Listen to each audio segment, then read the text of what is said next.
Capsicum కాజు paneer curry తయారు చేసుకోవడానికి కావలసిన పదార్థాలు: క్యాప్సికమ్, జీడిపప్పు, పన్నీర్, టమాటాలు, ఉల్లిపాయలు, ధనియాల పొడి, జీలకర్ర పొడి, మిరియాల పొడి, ఉప్పు, కారం, పసుపు, ఫుడ్ కలర్, నూనె. గార్నిష్ కోసం కొత్తిమీర, జీడిపప్పు. క్యాప్సికమ్ కాజు పన్నీర్ కర్రీ తయారు చేసే విధానం: ముందుగా స్టవ్ మీద పాన్ పెట్టుకొని 3 టేబుల్ స్పూన్ల నూనె పోసి అది కాగాక 1 కప్పు ఉల్లిపాయ ముక్కలు వేసి గోల్డెన్ బ్రౌన్ కలర్ వచ్చేంత వరకు వేయించుకోవాలి. ఉల్లిపాయలు కొంచెం వేగాక 1 కప్పు టమాటా ముక్కలు వేసి 2 నిమిషాలు మగ్గనివ్వాలి. ఆ తర్వాత 1 కప్పు క్యాప్సికమ్ ముక్కలు కూడా వేసి మూత పెట్టి 5 నిమిషాలు ఉడికించాలి.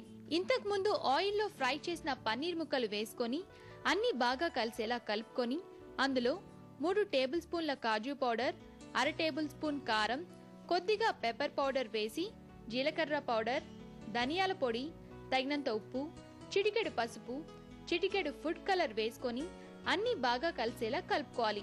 ఇప్పుడు రెడీ అయిన క్యాప్సికమ్ కాజు పన్నీర్ కర్రీని ఒక బౌల్లోకి తీసుకొని కొత్తిమీర, జీడిపప్పుతో గార్నిష్ చేసుకోవాలి. అంతే, ఎంతో రుచిగా ఉండే క్యాప్సికమ్ కాజు పన్నీర్ కర్రీ తయారు.